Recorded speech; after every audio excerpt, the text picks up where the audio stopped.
Pratah smrami hridi samsfuratmatmatvam Satchit sukham paramaham sagatim turiyam Yat swapna jagara sushuptim avaiti nityam Tad brahma nishkalamaham nacha bhuta sangaha Tapo bhikshina papanam Shantanam vitaraginam Mumukshunam apekshoyam Atma bodho vidhiyate bodhonya sadhane bhyohi sakshan mokshaika sadhanam pakasya vahni vajnanam vina moksho na siddhyati.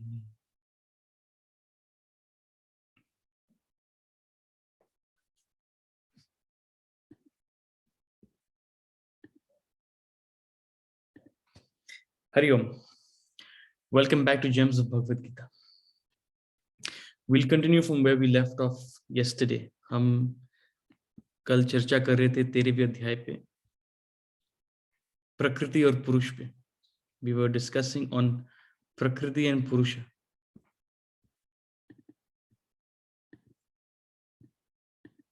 On the concept of Prakriti and Purusha.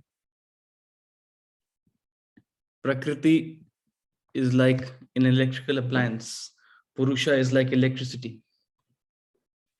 मैंने आपसे कहा था, this is an important analogy. It's an important comparison. Because analogy के द्वारा, of course, it will not give you the entire knowledge. But it's very important to think about the various angles. Electricity is what enables an electrical appliance. It's what enlivens, empowers an electrical appliance to do what it is designed to do. A bulb is designed to glow. An AC is designed to cool. A fan is designed to rotate. Electricity is just that power which enables a fan to function, enables a bulb to function, enables a heater to heat, a cooler to cool. So electricity, the combination of electricity and the electrical appliance creates that function. A combination of electricity and the bulb creates light. Similarly, a combination of Prakriti and Purusha creates life. You and I, living beings, are a combination of Prakriti and Purusha. Purusha and Prakriti, spirit and matter. And spirit is unknown, matter is known. Spirit is dark, spirit is Krishna. Krishna means dark. Spirit is unknown. And Prakriti is known. So whatever you know about yourself, however you describe yourself, if I ask you, who are you? Every aspect of you relates to your Prakriti. You know not the Purusha in you. So this is, don't just agree with what I'm saying. This is the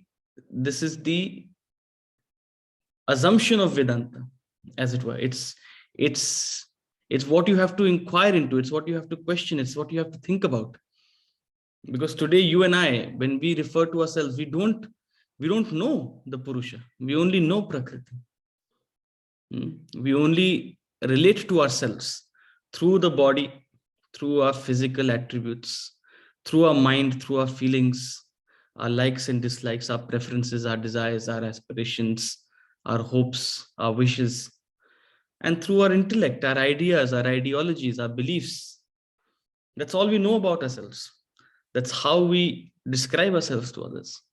There is within you, beyond Prakriti, beyond these gunas, beyond these qualities, the Gunatita, the Purusha, the enlivening principle. And that Purusha, Tattvamasi, that's the ultimate knowledge of Vedanta. Tattvamasi. This is very easy to understand intellectually. Ab maine ye keh diya to aap samajhiye, to then you'll be like, yes, okay, I am a combination of Prakriti and Purusha. But do you actually live with that understanding? That is the question. Understanding this intellectually is not hard. You study it for 6 months and you'll be able to sit here where I am sitting and explain it to people. Understanding it and explaining it is not hard. Truly believing it, truly realizing it, not even belief, it's called realization. That is the difficult part. Realizing that within you, Dwa Suparna, Sayuja Sakhaya Samanam Vrikshe Parishasya Jate. There are two birds within you. One is the Jeev Purush, one is the Jivatma, the Prakriti, which is enmeshed and entangled and engaged in the world, and the other bird sitting within you, the Paramatma, the watcher, the Upadrashta, the witness, watching the other bird. So within you, there is the Purusha, watching the Prakriti express itself.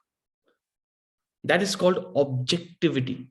This capacity to shift your focus, shift your identity from Prakriti to Purusha, to become a witness, not only to the world, but even to your own body. I'll give you a small example. What does that mean? मैं एक छोटा सा उदाहरण देता हूँ. Suppose गर्मी है, या सपोज ठंड है. अभी तो हम ठंड से गुजर रहे हैं, बहुत ठंड है, अनबेरेबल कोल्ड, एंड घर में हीटर नहीं चल रही है. Your body feels extremely cold, bone chilling, middle of January, bone chilling cold. I'm not from Delhi, so I know what it means. Maybe you are used to it, but I'm from tropical areas, born and brought up in tropical areas. So I know the bone chilling cold of Delhi. The body feels hot or cold. The body feels hot or cold. It's the senses, the body, which experiences cold. Now, what do you say? I am cold. I am feeling cold. You say, I am feeling cold. What have you done out there? You have equated yourself with the body. You have equated yourself with your Prakriti. I am cold. Similarly, in the middle of summer, I am hot. Now, the extent to which you are completely equating yourself, the extent to which you're completely entangled in Prakriti, the more affected you will be. आप बर्दाश्त नहीं कर पाओगे. You will not be able to tolerate the cold. You will not be able to tolerate the heat. But if you have within you that little bit of awareness, this is the philosophical point. If you're able to zoom out, tell yourself, I am not cold. The body is cold. The body is cold. I am not cold. I am witnessing the body feeling cold. I am not hot. The body is feeling hot. I am witnessing the body feeling hot. Similarly with the mind. जब मन उतावला हो, excited हो, I am not excited. The mind is excited. See, it becomes a very interesting journey if you learn to do this. If you just learn to zoom out, it's almost going completely inward and becoming and watching not only your body, but even your mind. जब आप दुखी हो, either you can be completely enmeshed and entangled in the sorrow, in the pain. And it's very hard. It's very hard to pull yourself out. But if you have that capacity to zoom out, to pull yourself out a little bit, I am not sad. The mind is sad. The extent to which you are entangled in Prakriti, you are called egoist. The extent to which you have that objectivity, to that extent you are spiritual. The extent to which you are entangled in Prakriti, you are egoist. And the extent to which you are objective, removed, you are a witness, to that extent you are spiritual. So this is a yardstick with which you can measure yourself. This is how you can measure to what extent you are progressing on this journey. Do you have the capacity to zoom out a little bit, to zoom out of life? In the words of Swami Parthasarthi, Are you able to pass disembodied out of yourself? Are you able to pass disembodied out of yourself? Separate yourself from your prakriti, from your body, mind, intellect. It's a great quality. It's a great quality. So, the closer you move to the Purusha, as it were, right now you're completely entangled and enmeshed in the Prakriti. When I say you, I mean all of us, 99.99% of people, we are entangled and enmeshed in Prakriti. Now, the extent to which we are able to switch over, to the extent to which we are able to progress on the spiritual journey, get closer to the Purusha, as it were, to unveil. Remember, Prakriti is what is known. Prakriti is what you experience. Purusha is unknown. Purusha is dark. This is the idea of Aarti in a temple. Originally, our temples were dark places. The sanctum, jahan मूर्ति होती थी, it was a completely dark place. वहां कोई light नहीं होता था. आजकल हमारे मंदिर में बहुत लाइट होता है. But traditionally, a temple is meant to be, the sanctum area is meant to be completely dark. And you go there, and what happens? You go there with some kapoor.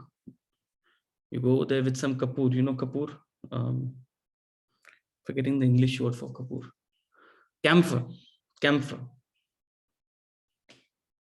Kapoor ke saath jate ho. And what do? You light the camphor. You light the camphor. Now, camphor represents your individuality. Camphor represents your prakriti, as it were. Camphor represents your prakriti, as it were. It is solidified gunas, solidified qualities, solidified smell. What is camphor? Camphor is nothing but a strong smell. It is actually a gas which is solidified into a form. If you leave camphor out on the table, it will sublimate. Sublimate means it will vanish into the air. It will become gas. So what is that camphor? It's actually a strong smell, a strong guna, as it were, solidified. Similarly, you and I, our prakriti, what is it? It is all these qualities solidified into a form, into a nama rupa. And when you burn that away, when you burn those gunas away, when you slowly shift your focus, shift your identification from prakriti, what happens? That light of that burning camphor will reveal the deity, will reveal the Paramatma, will reveal the God in the temple. So in the temple of your being lies the Paramatma, the Purusha. And as you shift your identification, as you burn away your vasanas, as you disentangle yourself from Prakriti, the Purusha reveals itself, as it were. So the revelation of Purusha is what we were talking about in verse number 23 yesterday. We didn't quite complete it. We were in the middle of it. The revelation of Purusha, a very famous verse. If you're interested, this is one of the verses you should memorize. This is one of the verses you should memorize. Upadrashta anumanta cha bharta bhokta maheshwarah paramatmeti chapyuktah dehismin purushah parah. पुरुष इस देह में भी परम है. The Purusha, it seems like it is attached to the Prakriti, but it is beyond the Prakriti. The Purusha is not attached. It appears to be glued. It appears to be limited within this Prakriti, but the Purusha within you, the spirit within you, the Atman within you, is the all-pervading Brahman. Tattvamasi, I am Atma Brahma. The Atman within you is the Godhead. The Atman within you is God. It is Parama. In the beginning, if you're completely attached and entangled and involved in the world, the Purusha is simply a Upadrashta. It is a witness. It has nothing to do with your body. It has nothing to do with your mind. It has nothing to do with your intellect. The Purusha in you does not act. The body acts. The Purusha in you doesn't feel, the mind feels. The Purusha in you doesn't think, the intellect thinks. The Purusha is that electricity which simply enlivens the body to act, enlivens the mind to feel, enlivens the intellect to think. That's it. It is a witness. It is a silent observer of it all. What else do you try to do in meditation? What else do you try to do in dhyan? आप ध्यान में क्या करने की कोशिश करते हो? If you go to any of these classes preaching meditation, what is the objective? The objective is to become that Purusha, become that observer, watch. And as you move on your journey, the Purusha appears to play a more significant role than just a witness. It appears to have a guiding voice. If you go within, there is the guiding voice of the conscience. It's the voice of the Purusha, as it were, which permits. It is the permitter. It is that guide. It is that voice which tells you which direction to go, which direction not to go, what to do, what not to do, what is helpful for you, for your evolution, what is not helpful for you. That permitter, that voice of the conscience. And if you dedicate yourself on this path, the Purusha becomes a supporter, as it were. The power of the Purusha is such that the world will support you in your endeavor. You pick up a higher goal in life, and all the smaller things will take care of themselves. See, this is not only in spirituality, this is even in any arena of life. You pick up a higher goal, you pick up a bigger responsibility, you take up a more unselfish ideal. Like in any organization, you become the CEO. The CEO doesn't have to worry. How will he get from office to home? The CEO doesn't have to worry. How will he organize all his meeting with his clients? The CEO has an assistant. Everybody comes to the CEO. The CEO doesn't have to worry, oh, what will I eat for lunch today? Oh, will I get my coffee? All these things are taken care of. All these things are taken care of. All these little things, little concerns, which an employee may have, a CEO doesn't have. Why? Because the world supports him in his higher goal, in his higher endeavor, in his higher responsibility of driving the organization, giving it a vision, achieving the goals for the organization. So the higher your goal, the world appears to support you. That is the power of that higher goal. So the highest goal of self-realization, the highest goal of spiritual evolution, the pursuit of the Purusha, it appears that the Purusha is the greatest supporter. It takes care of everything else. So, and as I said yesterday, it's a catch-22 situation. We say, okay, let me take care of everything else, and then I'll come to the spiritual path. It doesn't work that way. It doesn't work that way. It's a leap. It's a leap of faith, as it were. You have to keep your worries and anxieties a little aside and just be honest with yourself. This is the most important thing in my life. I must make time and place for this.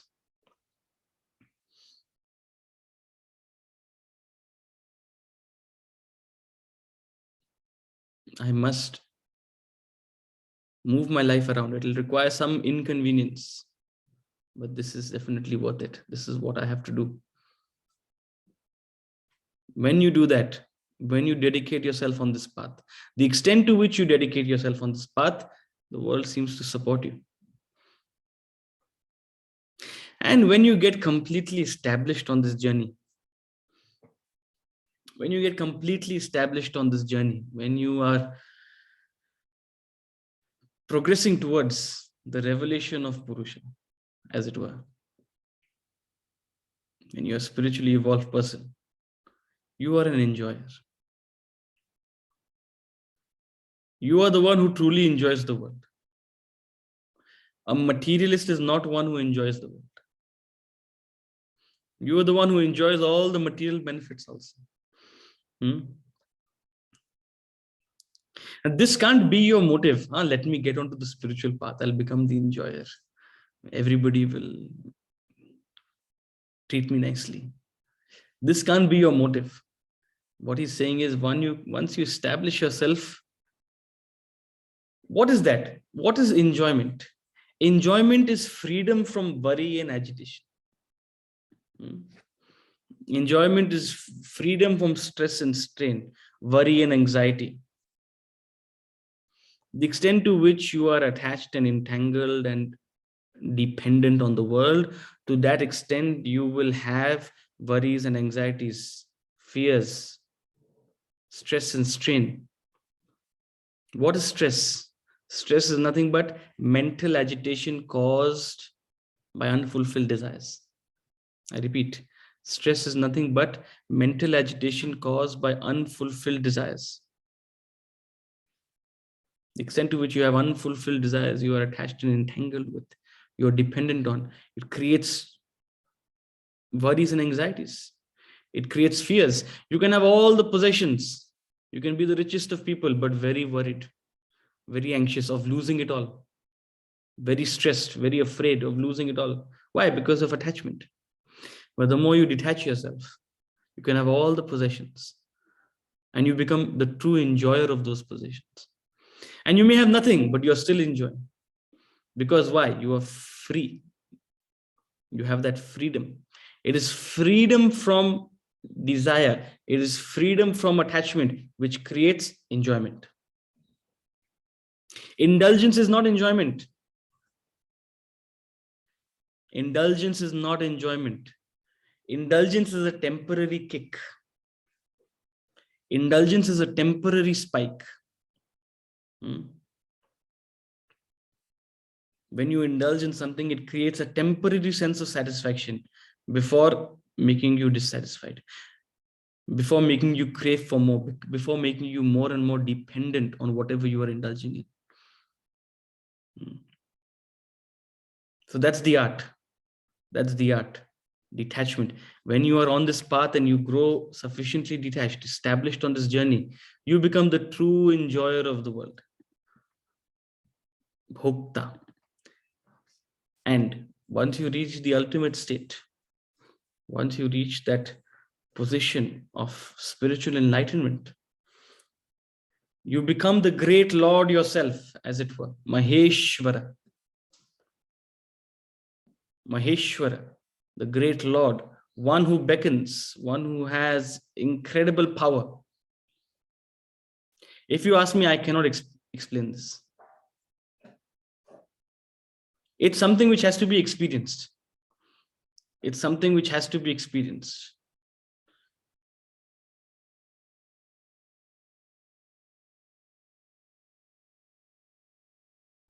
We're told, when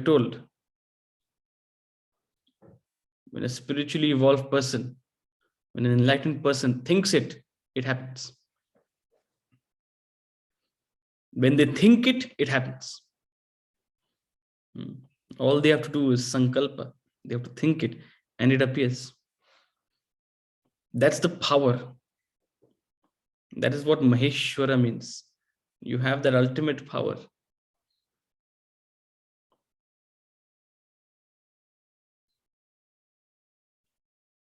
Thousands and thousands of people will follow you. That is power. You will have a great influence upon the world. That is power. When you reach that state, see, what did Ramana Maharishi do? This is what is incredible. I'm sure you have all heard of Ramana Maharishi. He didn't speak a word. He kept quiet. And through his quietude, through his silence, he reached that ultimate state. He became Maheshwara, as it were. Thousands of people flocked to him just to watch him be quiet. He didn't say anything. He didn't say anything. People have written books and books and books about their experiences around Ramana Maharishi.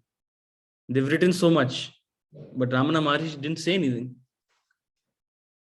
If at all, he said a few words later in his life when he ended that silence.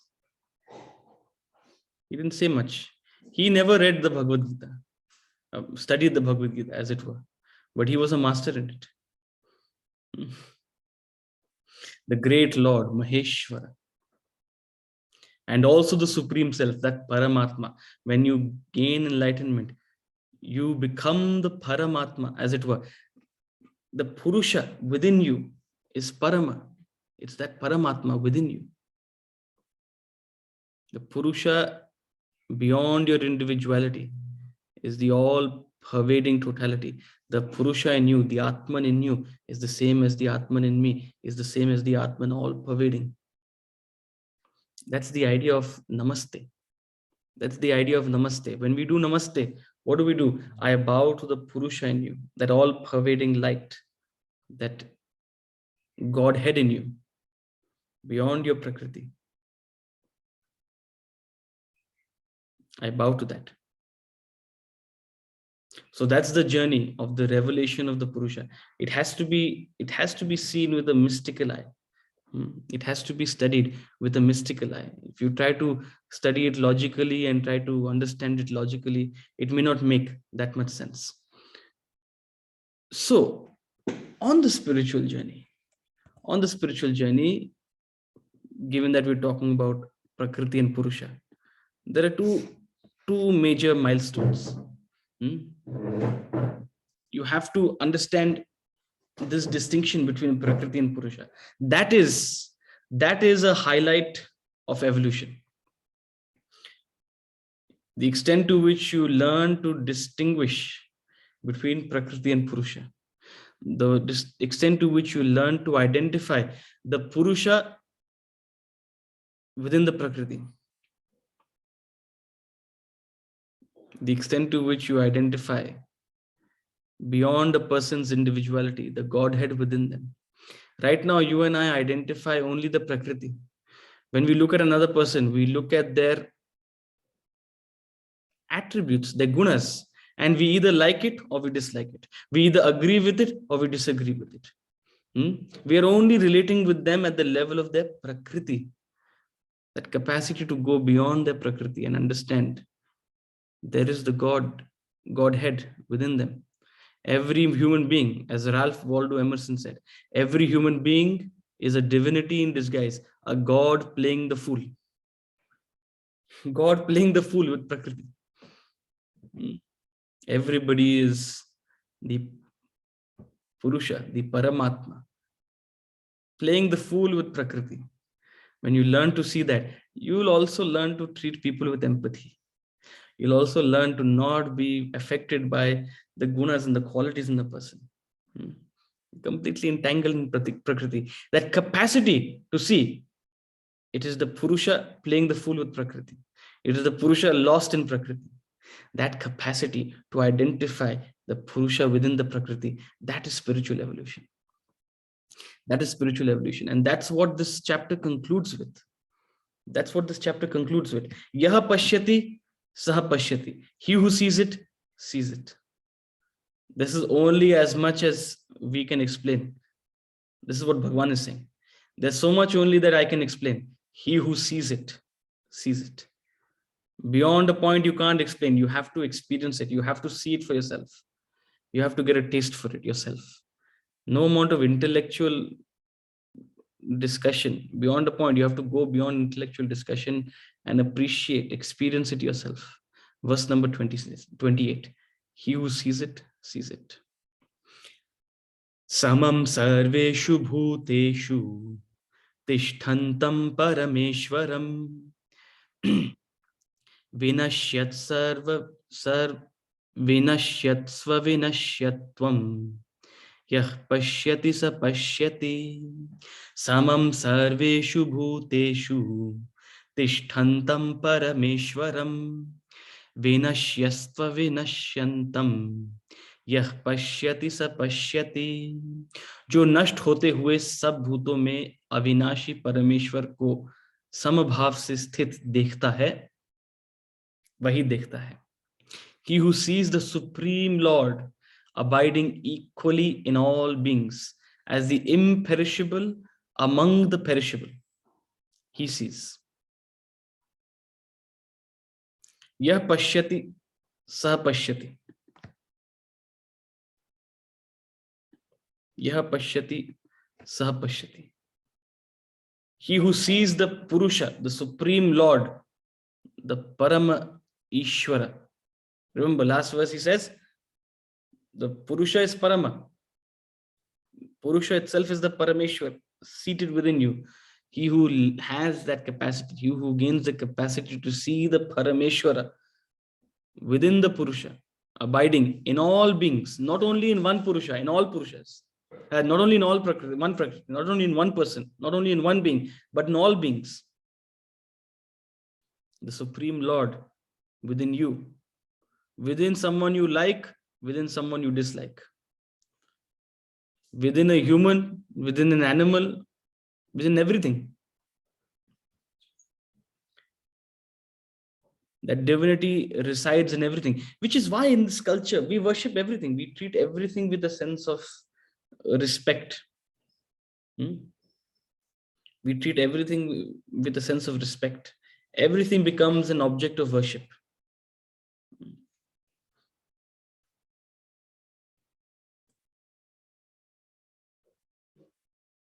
We have a sense of preservation, a sense of identification. We worship trees. We worship animals. Everything. Why? Because the Supreme Lord is in everything, abiding equally in all beings as the imperishable among the perishable. Everything of Prakriti, all the attributes of a person, of a thing, all the qualities of a person, of a thing are perishable, are bound to be destroyed, to pass, to end. But within the perishable lies the imperishable.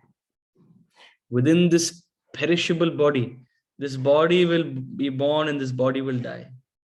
This body will take birth, grow, decay, die. This mind is perishable. This mind is constantly changing. This mind will change. A person's mind and intellect of today is not the person's mind and intellect of 10 years later. Which is why I think it was, I forget who, a very famous quote by this Englishman. I forget who he was. He says, the wisest person I know is my tailor. The wisest person I know is my tailor. Why? Because every time he takes fresh measurements. Every time I meet him, he takes fresh measurements. He understands the body is changing. Similarly, if you are wise, if you understand the people's mind, other people's feelings, other people's thoughts, ideas, दुनिया देखने का नजरिया, उनकी ideologies, they change. People change over a period of time. So don't be stuck to a single or fixated idea of a person. Don't be stuck to a fixated idea of a person. Every quality about them is subject to change over a period of time. And within this changing Prakriti, within these changing gunas, lies the changing, unchanging, the changeless Purusha, the Supreme Lord, one who has that capacity to X-ray through a person and appreciate, identify, bow to the Purusha. Such a person has a spiritual vision. Such a person sees. He who sees it, sees it. If you don't see it, sorry, can't help. If you don't see it, you can't see it. If you see it, great. Thank you. George Bernard Shaw. Someone is saying George Bernard Shaw says it. Yes, George Bernard Shaw, the great. I don't think he was English. I think he was maybe Irish. I don't know. George Bernard Shaw said, the wisest person I know is my tailor, because he takes fresh measurements every time. He who sees it, sees it. All of the study we are trying to do, all of this reflection you are supposed to do yourself, all the manana is meant to take you to that place of seeing this. That's it. It's meant to open your eyes.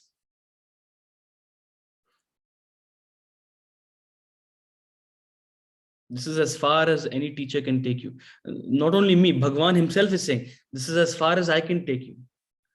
I can only explain these concepts and ideas to you. Eventually, you have to see it.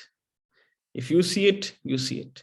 If you don't see it, the best of teachers, Bhagwan himself, the greatest of all teachers, he also cannot help. I can give all of this knowledge. If you see it, you see it. Yatha ichchasi, tatha kuru. If you see it, you see it, and you'll do the right thing. If you don't see it, you don't see it, and you'll go on with your life. You'll carry on with your ideas. So one thing is to identify the Purusha within the Prakriti. And then also understand that all action, everything is performed by Prakriti, not by Purusha. The Purusha is the witness. It's the observer. It has nothing to do with the activity. The Purusha in a thief does not steal. Very interesting point. The Purusha in a thief does not steal. His body steals. His mind steals. His mind has the feeling of theft. His mind has that weakness to steal. His body is what executes the theft. The Purusha within a thief is just a witness. That's the final verse of this chapter, which we will take up. And 28 and 30, these two verses have to be seen together. Because again, the construct of this verse also, Bhagavan says, Yaha pashyati, saha pashyati. 28, he says, Yaha pashyati, saha pashyati. Now again, he says, Yaha pashyati, he who sees it, sees it. Verse number 30.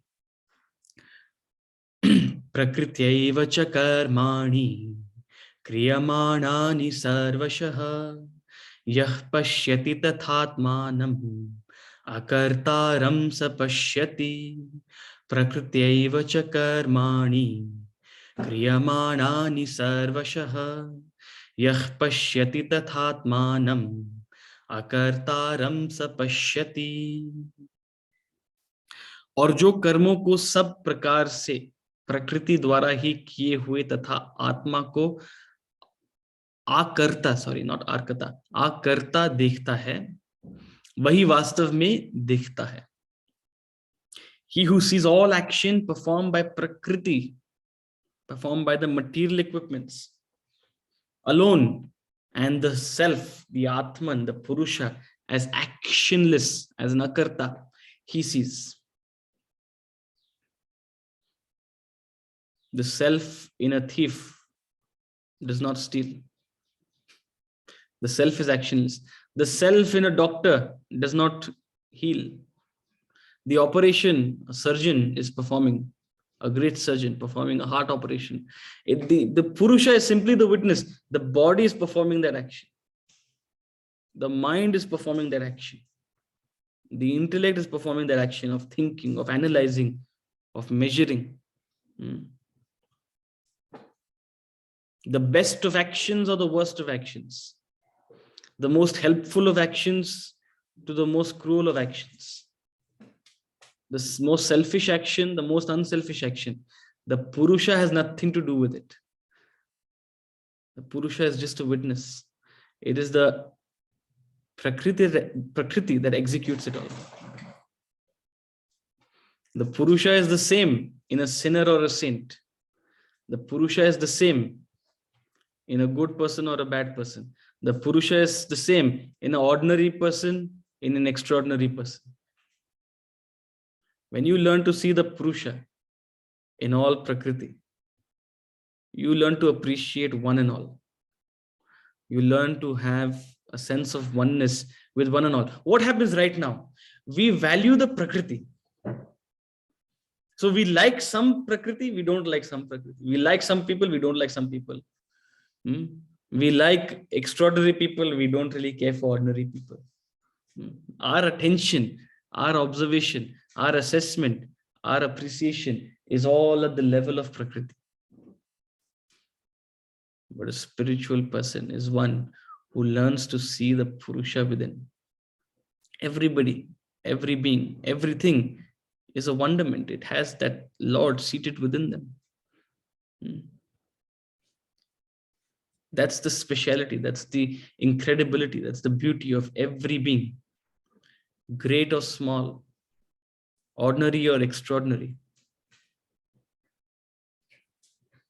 So you must learn to distinguish the Prakriti from Purusha. The Prakriti is one who is engaged in all activity. The Purusha is actionless. The Purusha is the Upadrashta, the witness. Yah pashyati, sah pashyati. If you see it, it'll help you disentangle. It'll help you detach. It'll help you become an observer. If you see it, you see it. If you don't see it, can't help. If you don't see it, can't help. And this is how we conclude chapter 13. This is how we conclude chapter 13. The next chapter flows into the idea, into the study of gunas. So we've talked about Prakriti and Purusha, and he's just touched upon the idea that Prakriti has gunas, Purusha has gunatita. It's also very important to study the gunas. It's also very important to understand how they function. Because if you want to become gunatita, if you want to remove yourself from the influence and the attachment of gunas, you also have to understand what are the gunas, what are the different qualities, how they attach, how they entangle you. So it's a very important and a very helpful chapter. Chapter number 14. Gunatraya Vibhaga Yoga, the distinction between the three gunas. That study is very extensive, and pretty much everything that you have perhaps heard in most of your Vedanta classes, whether it's this class or any other class, most of the ideas you have come across which talk about gunas and the various ways we discuss them, most of them come from this chapter of the Bhagavad Gita, I would say. Whether you have studied any book like Vedanta Treatise, or I don't know, some other book, Kindle Life from Swami Chinmayananda, or whatever, a lot of those ideas, most of those ideas have come. It's a reconstruction from this chapter. So those ideas gain their authority from this chapter in the Bhagavad Gita, chapter number 14, which we will start tomorrow. The study of the gunas, the investigation into the three gunas and the distinction between them. It's quite an extensive study. So we'll start that tomorrow. We'll meet again, same place, same time on this Zoom call. With that thought, we'll end today's class. Have a wonderful day. Hari Om Tat Sat. Om Purnamadah Purnamidam Purnat Purnamudachyate Purnasya Purnamadaya Purnameva Vashishyate. Om Shanti Shanti Shanti.